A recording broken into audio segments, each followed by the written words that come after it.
Bonsoir, ce soir nous sommes avec Monsieur Jean-Marie Di Pizzo, coordinateur pédagogique du DUTTC au CFA Descartes à Champs-sur-Marne dans le 77, pour parler de la recherche d'entreprise dans le cadre de formation en alternance post-bac.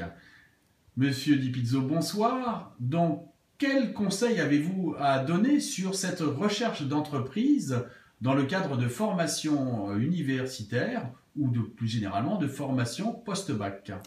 Bonsoir, eh bien écoutez, je donnerai 4 grands conseils, mais en tout de préambule, je préciserai tout de même que c'est une gageure, c'est un combat, un parcours du combattant, c'est un challenge, mais un challenge extrêmement agréable à le relever, donc de trouver une entreprise pour une formation donc en alternance, en apprentissage par exemple. C'est un parcours du combattant parce que c'est pas simple quand on est un jeune bachelier, mais néanmoins le jeu en vaut la chandelle, et y parvenir, c'est déjà s'accomplir, c'est se faire plaisir. Alors, le premier élément, la première condition, je dirais qu'il faut commencer à chercher l'entreprise dès le mois de février-mars. Commencer ses recherches immédiatement, sans tarder.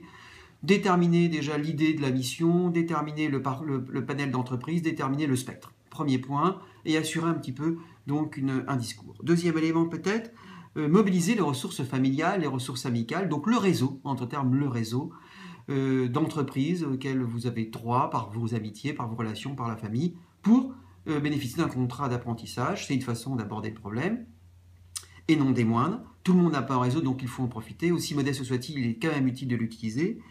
Troisième condition, troisième élément important, c'est aussi en fonction de personnalité, déterminer la nature de l'entreprise. Soit une PME, soit une très grande entreprise, type firme nationale. Alors pourquoi? Dans le cas de la PME, l'apprenti sera en plus grande autonomie. Le chef d'entreprise ou son responsable, son maître d'apprentissage, sera amené à lui confier plusieurs missions différentes, complémentaires, en toute autonomie, en lui donnant confiance, évidemment en lui donnant la confiance, en lui donnant des responsabilités, donc des objectifs avec l'exigence professionnelle que ça suppose. Ce n'est pas toujours simple à accomplir quand on est jeune lycéen d'avoir ces responsabilités sur les épaules.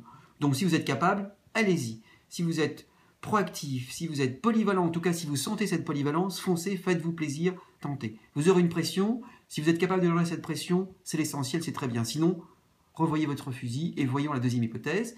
Deuxième hypothèse, donc, c'est plutôt privilégier donc une grande entreprise, une firme multinationale, une banque, un parc de loisirs pour ne pas le citer, des compagnies de téléphonie par exemple, des marques des entreprises de grande distribution, qui vont fixer une mission précise, très cadrée, avec des tâches donc déterminées, desquelles vous ne pourrez pas vous évader. Et vous aurez un maître d'apprentissage qui est souvent disponible.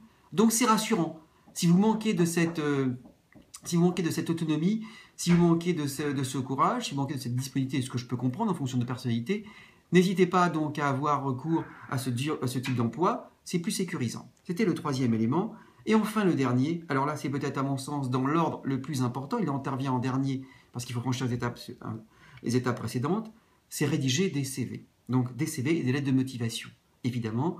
Donc évitez l'envoi massif, il ne s'agit pas d'un mailing, d'un publipostage, surtout pas. Rédiger des lettres de motivation, donc personnalisées, avec le nom de l'entrepreneur, le nom du responsable RH par exemple, si vous pouvez le trouver dans les répertoires téléphoniques, dans les éléments publics. La mission de l'entreprise, quelle est sa production, quel est son domaine de prédilection, le national, l'international, le service ou la production du secteur secondaire. Privilégiez votre CV pour montrer votre sérieux et montrer surtout au lecteur l'intérêt que vous portez à son entreprise. Et dans ce cas-là, votre lettre sera déjà sélectionnée, elle sera lue. La lettre, je n'ai pas dit le candidat, mais la lettre sera sélectionnée.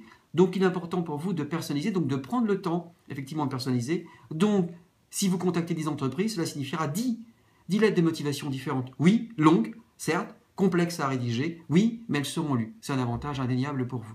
Donc, évitez donc à nouveau l'envoi massif, privilégiez cette forme de contact avec l'entreprise.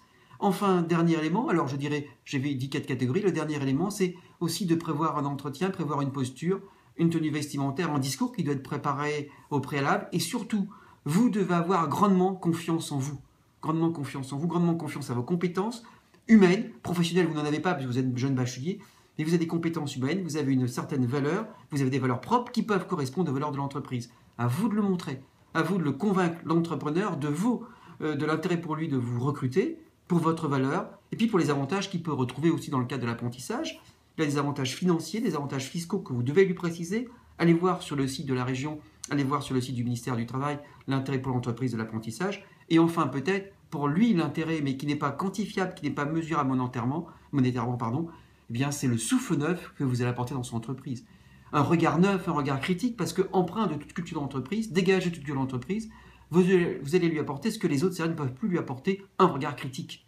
Parce que vous êtes extérieur, eux, ils sont déjà dans l'entreprise, ils sont déjà dans le bain de la culture locale, de la culture professionnelle. Vous ne l'avez pas encore, donc vous avez un avantage indéniable. Vous lui apportez un souffle neuf, un regard neuf, qui va bousculer dans une certaine mesure, modeste, bien sûr modeste, qui va bousculer donc les faits établis dans l'entreprise et qui pourra stimuler l'entreprise. Et là, pour lui, ça n'a pas de prix. À vous de le montrer. Merci beaucoup, Monsieur Di Pizzo.